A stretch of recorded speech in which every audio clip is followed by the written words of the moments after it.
मेरे स्नेहिल विद्यार्थियों, मैं Neeraj Verma, assistant teacher, Sita group of education. बच्चों, ज्योग्राफी के अंतर्गत आज जिस टॉपिक का मैंने सिलेक्शन किया है वो बहुत ही महत्वपूर्ण टॉपिक है। क्यों? क्योंकि यहाँ से आप किसी भी एग्ज़ामिनेशन में बैठते हैं, किसी भी कंपटीशन में बैठते हैं, यहाँ से 1-2 नंबर के क्वेश्चंस आपको हर हालत में मिलेंगे। इसलिए इसको बहुत डीपली और कह लीजिए पूरी एकाग्रता के साथ पढ़ेंगे। जो चीज़ें नोट करने वाली होंगी उनको नोट करेंगे, और जैसा कि आपको पता भी है कि आपके नोट्स चेक किए जाएंगे। तो सबसे पहले हम ये जानेंगे इस टॉपिक के अंतर्गत कि ग्लोब है क्या। ये जो फिगर बना है, सभी लोगों ने ग्लोब को देखा होगा। ये है क्या और इसकी ज़रूरत क्या पड़ी जो हमें ग्लोब बनाना पड़ा, और ग्लोब पर लेटीट्यूड एंड लॉन्गिट्यूड लाइंस बनानी पड़ी। यानी लेटीट्यूड लाइंस जो होती हैं वो आपकी हॉरिजॉन्टल लाइंस होती हैं, और लॉन्गिट्यूड लाइंस जो होती हैं वो आपकी वर्टिकल लाइंस होती हैं। तो इसको जानने से पहले हम थोड़ा ले चलेंगे आपको पृथ्वी के आकार की ओर। क्यों?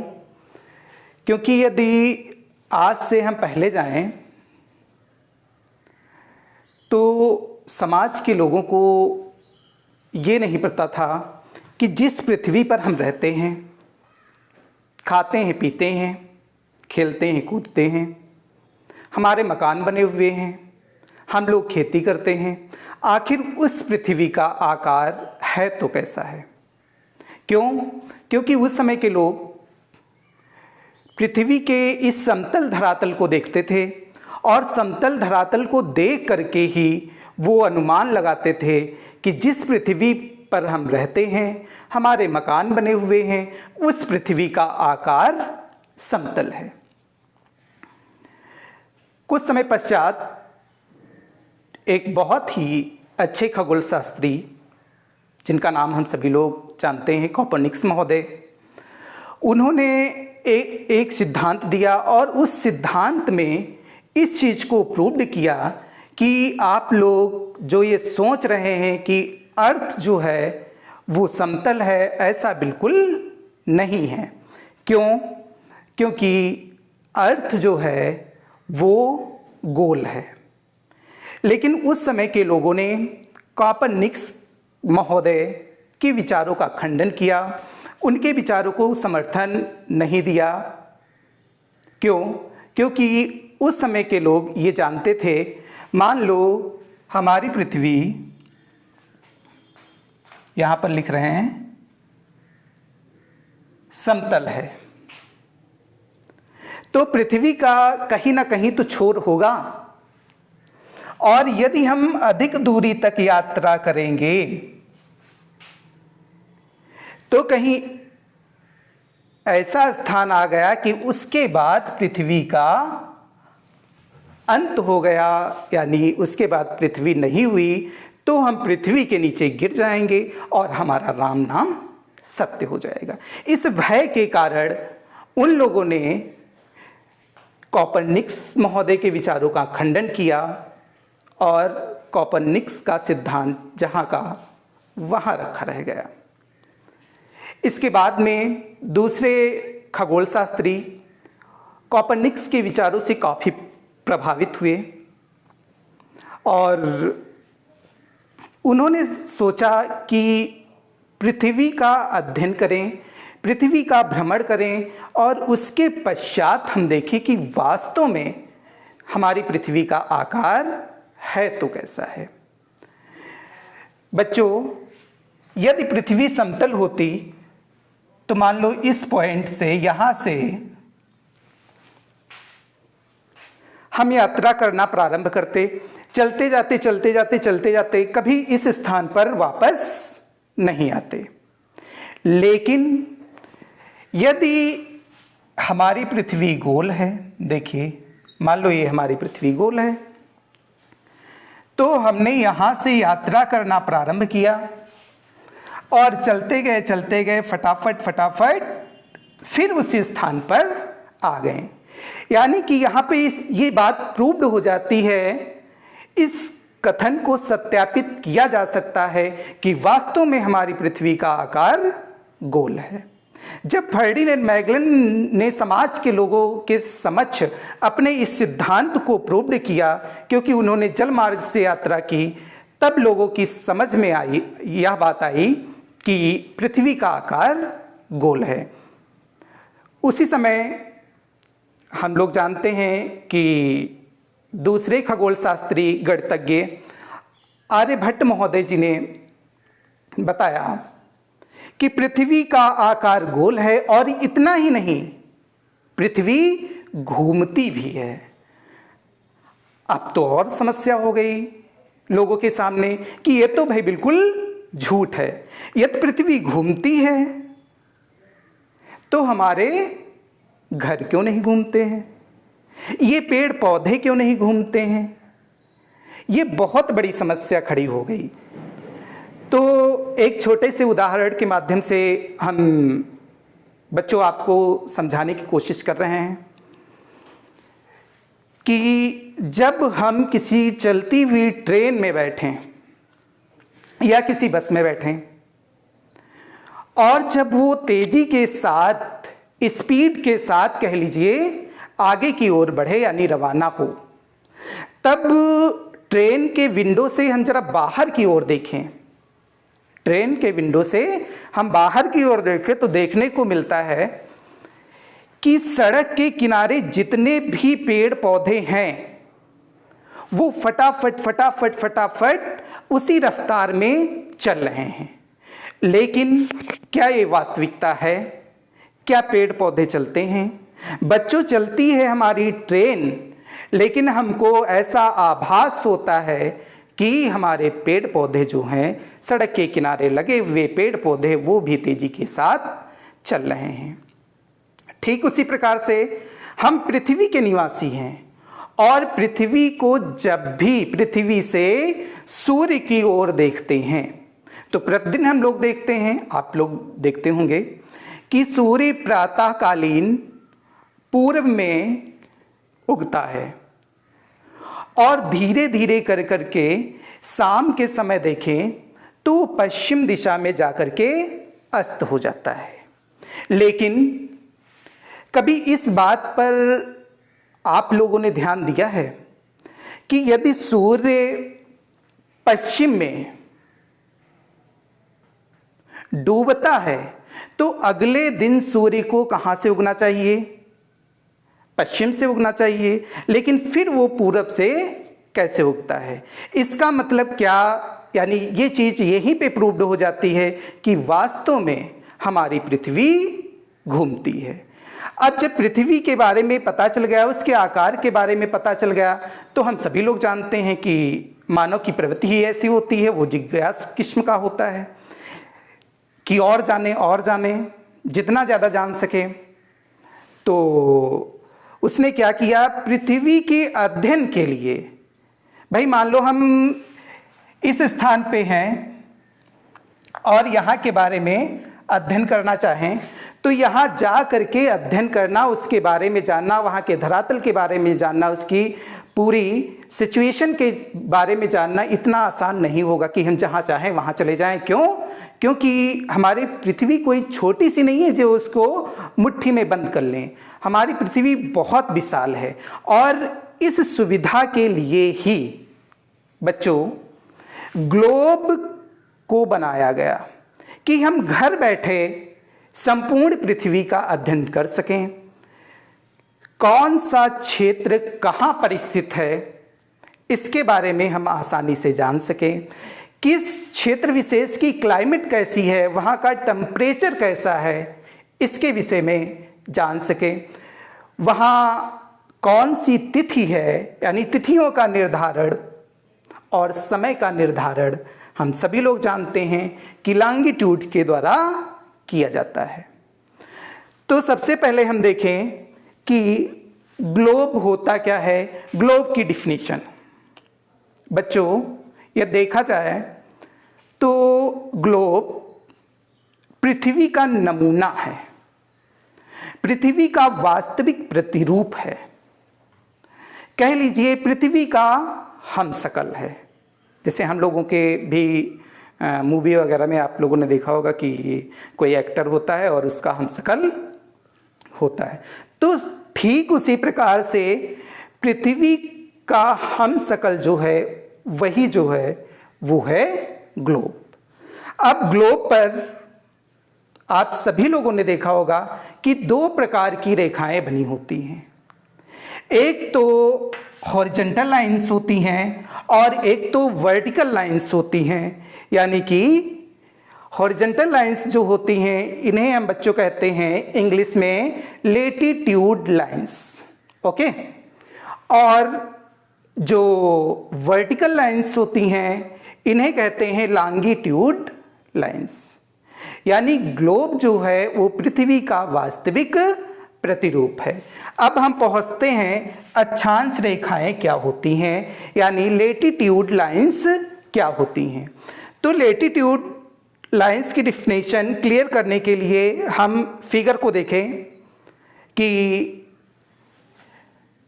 ग्लोब पर बनी हुई या खींची हुई वह काल्पनिक रेखाएं जो पूरब से पश्चिम की ओर, ये पूर्व है और ये पश्चिम है, पूर्व से पश्चिम की ओर और भूमध्य रेखा के समानांतर खींची जाती हैं, उन्हें हम अक्षांश रेखाएं कहते हैं।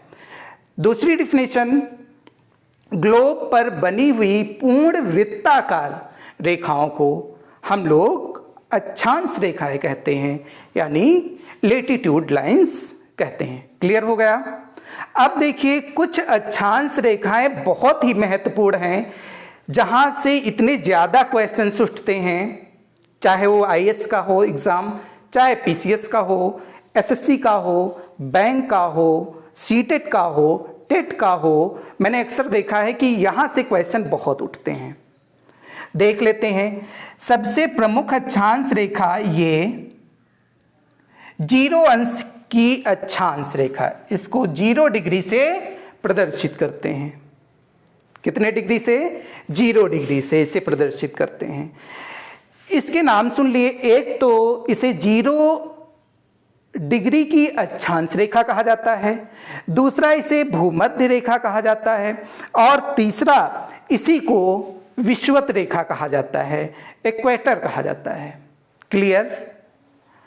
अब यदि इस रेखा को हम देखें तो ये ग्लोब के बिल्कुल मध्य से होकर के गुजर रही है और ग्लोब को 2 बराबर बराबर भागों में बांट रही है। यानी इस रेखा के, भूमध्य रेखा के ऊपर का भाग जो है वो उत्तरी गोलार्ध कहलाता है। कौन सा गोलार्ध बच्चों? उत्तरी गोलार्ध। इसको नोट अवश्य करेंगे। उत्तरी गोलार्ध कहलाता है। और जो भूमध्य रेखा के नीचे का भाग है, अर्धवृत्त है, उसे हम लोग दक्षिणी गोलार्ध कहते हैं। क्लियर हो गया। अब बच्चों 0 अंश की अक्षांश रेखा से यदि हम उत्तर की ओर चलते हैं, यानी उत्तरी गोलार्ध में प्रवेश करते हैं, तो सबसे महत्वपूर्ण रेखा हमें जो मिलती है उसे हम दर्शाते हैं 23.5 अंश उत्तरी अक्षांश से। और इस रेखा को कहते हैं कर्क रेखा, tropic of cancer, tropic of cancer. Clear हो गया। और बच्चों यही कर्क रेखा भारत के मध्य से होकर के गुजरती है और भारत को भी 2 भागों में बांटती है। इस कर्क रेखा से और ऊपर की ओर बढ़ें तो जो रेखा मिलती है उसे हम 66.5 अंश उत्तरी अक्षांश रेखा कहते हैं। और इसे आर्कटिक वृत्त के नाम से जानते हैं। वृत्त कहिए या फिर रेखा कहिए। क्यों?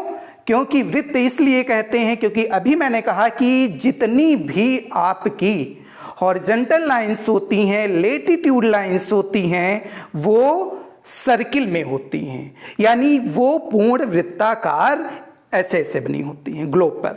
ठीक, तो ये 66.5 अंश की उत्तरी अक्षांश रेखा है जिसे हम आर्कटिक वृत्त कहते हैं।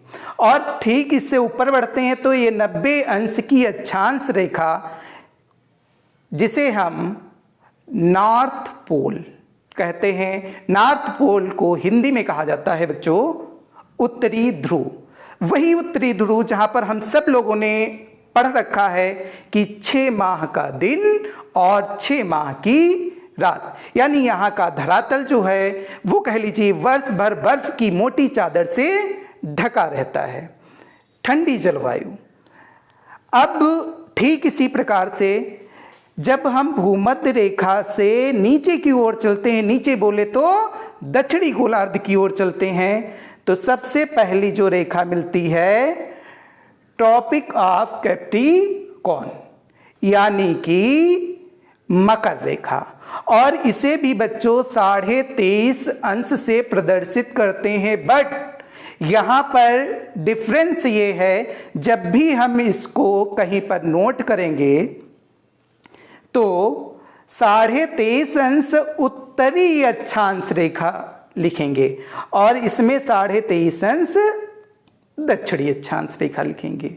ये आप लोग ठीक से देख लें, सबसे ज़्यादा मिस्टेक आप लोग यही करते हैं, क्योंकि 23.5 अंश यहाँ भी है, 23.5 अंश यहाँ भी है, तो आप बहुत कंफ्यूज हो जाते हैं। लेकिन जो मकर रेखा है वो 23.5 अंश दक्षिणी अक्षांश रेखा है और जो कर्क रेखा है वो 23.5 अंश की उत्तरी अक्षांश रेखा है।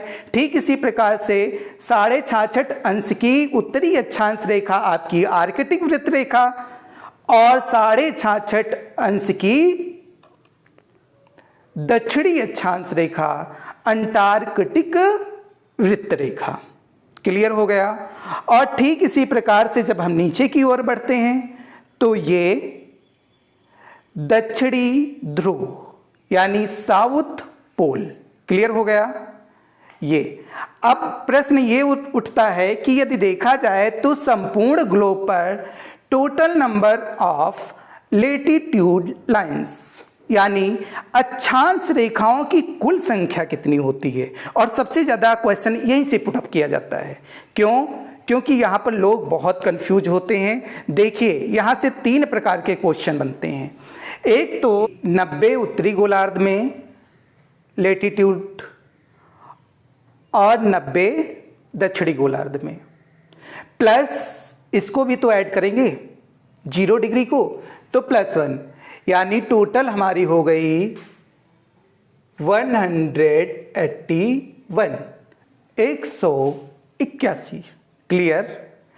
अब देखिए कभी कभी ऑप्शन में ये होता है कि 0 डिग्री को ऐड नहीं किया जाता है, तब वहां पर आप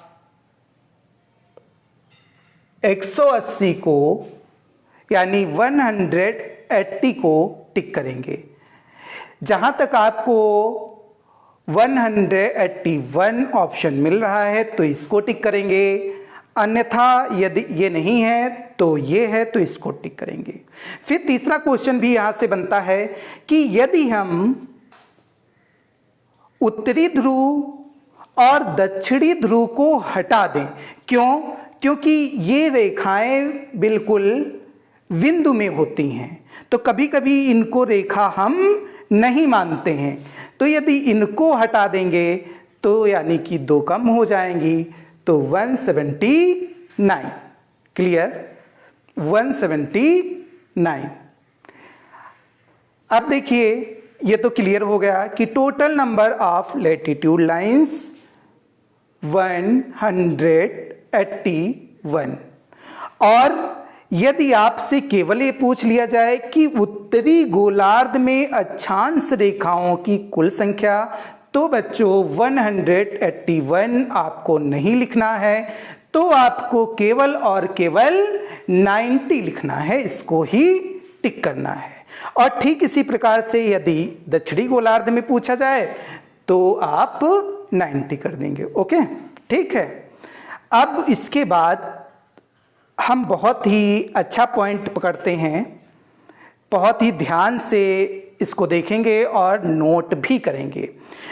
विषुव, अक्सर ये पूछा जाता है विषुव, तो हम कंफ्यूज होते हैं कि विषुव है क्या आखिर। देखिए, हम सभी लोग जानते हैं कि सूर्य उत्तरायण होता है और दक्षिणायन होता है। एक वर्ष में 2 तिथियां ऐसी होती हैं जिन तिथियों में पूरी तरह से यदि देखा जाए तो सूर्य सीधा भूमध्य रेखा पर चमकता है। वो 2 तिथियां कौन कौन सी है, नोट करें इसको। 21 मार्च एंड 23 सितंबर, ये 2 तिथियां हैं जिस दिन सूर्य सीधा भूमध्य रेखा पर चमकता है। और बच्चों, जब सूर्य भूमध्य रेखा पर चमकता है तो इसके आसपास स्थित क्षेत्र जो हैं, प्लेस जो हैं, स्थान जो हैं, वहां पर लगभग दिन और रात जो होती है वो बराबर होती है। यानी कि 12 घंटे का दिन और 12 घंटे की रात। वैसे विद्यार्थियों, हम लोग सामान्य तौर पर तो कहते हैं कि 12 घंटे का दिन और 12 घंटे की रात, किंतु वास्तविकता ये नहीं है। क्यों? क्योंकि कभी कभी हम देखते हैं कि 14 घंटे का दिन हो जाता है, सोते हैं फिर जगते हैं, फिर देखते हैं अरे अभी शाम नहीं हुई है, फिर दिन है, फिर सोते हैं, फिर काम करते हैं। तो इस प्रकार से देखें ये क्या होता है, जब 21 मार्च के बाद सूर्य उत्तरायण होता है, यानी सूर्य उत्तरी गोलार्ध में पहुंचता है, तो उत्तरी गोलार्ध में बच्चों ग्रीष्म ऋतु का प्रारंभ या कह लीजिए ग्रीष्म ऋतु का आगमन होता है। और जस्ट इसके अपोजिट यदि देखा जाए तो दक्षिणी गोलार्ध में शीत ऋतु का आगमन होता है। अभी 21 मार्च को सूर्य यहां पर चमका, अब धीरे धीरे सूर्य ऊपर की ओर बढ़ रहा है, यानी कर्क रेखा की ओर बढ़ रहा है। और बच्चों, हम सब लोग जानते हैं कि कर्क रेखा हमारे भारत के मध्य से होकर के गुजरती है। और आप लोग देखते होंगे कि धीरे धीरे गर्मी का प्रकोप बढ़ता जा रहा है, तापमान बढ़ता जा रहा है, टेम्परेचर बढ़ता जा रहा है, कुछ भी कह लीजिए, ठीक। यानी 21 जून को सूर्य सीधा कर्क रेखा पर चमकेगा। और इस दिन भारत में यदि अपने देश में देखें तो सबसे बड़ा दिन होगा। क्लियर? हम सभी लोग जिस भूल में हैं कि 25 दिसंबर यानी 25 दिसंबर को कहते हैं कि आज बड़ा दिन है, विद्यालय में अवकाश होना चाहिए, लेकिन ये वास्तविकता नहीं है। हमारा बड़ा दिन तो 21 जून को होता है, क्योंकि 21 जून को सूर्य की सीधी किरणें कर्क रेखा पर पड़ रही हैं। 21 जून को सूर्य सीधा कर्क रेखा पर चमकता है, इसलिए यहाँ पर सबसे बड़ा दिन होता है। और फिर इसके जस्ट विपरीत उत्तरी गोलार्ध में शीत ऋतु का आगमन होगा, यानी ठंडा मौसम होगा। और यहाँ पर छोटे छोटे दिन होंगे, क्योंकि यहाँ पर सूर्य की किरणें तिरछी पड़ेंगी। और जब सूर्य दक्षिणायन होगा तब यही सिचुएशन कहाँ हो जाएगी, उत्तरी गोलार्ध में हो जाएगी। ये क्लियर हो गया? अब देखिए, यहीं से एक बहुत अच्छा क्वेश्चन बनता है कि अश्व अक्षांश क्या है। देखिए, यदि हम उत्तरी गोलार्ध में जाते हैं 23.5 अंश के ऊपर, यानी 30 डिग्री और 35 डिग्री के मध्य में, तो इस पूरी पेटी को हम कहते हैं अश्व अक्षांश, जहाँ का वायुदाब अधिक होता है, टेम्परेचर कम होता है, वर्षा कम होती है। ठीक है, ये चीज़ें आप समझ गए होंगे अक्षांश रेखा के अंतर्गत। अब फटाफट जल्दी के साथ हम चल रहे हैं लॉन्गिट्यूड लाइंस पे। लॉन्गिट्यूड लाइंस होती क्या हैं? देखिए, देशांतर रेखाएं वह रेखाएं होती हैं, या कह लीजिए ग्लोब पर खींची गई वह काल्पनिक रेखाएं जो नॉर्थ पोल और साउथ पोल को आपस में जोड़ती हैं। ऐसी रेखाओं को हम देशांतर रेखाएं कहते हैं। बच्चों, ये रेखाएं हमारी बहुत मदद करती हैं, किसमें? तिथियों के निर्धारण में और समय के निर्धारण में। ये रेखा आप लोग देख रहे होंगे, ये मध्य की रेखा, ये प्राइम मेरिडियन लॉन्गिट्यूड लाइंस है, ठीक। इसे कहते हैं प्रधान मध्याह्न रेखा या अंतरराष्ट्रीय समय रेखा या फिर ग्रीनविच रेखा। क्यों? क्योंकि यह रेखा लंदन के शहर ग्रीनविच नामक स्थान से होकर के गुजरती है, इसलिए इसे ग्रीनविच रेखा भी कहा जाता है। इस रेखा के यदि पूर्व में हम जाएंगे तो total number of longitude lines यानी 180, और यदि पश्चिम में जाएंगे तो 180 यानी इनको जोड़ दें तो 360 यानी 360। Total number of longitude line 360। Clear हो गया? अब देखिए, ये अंतरराष्ट्रीय समय रेखा है।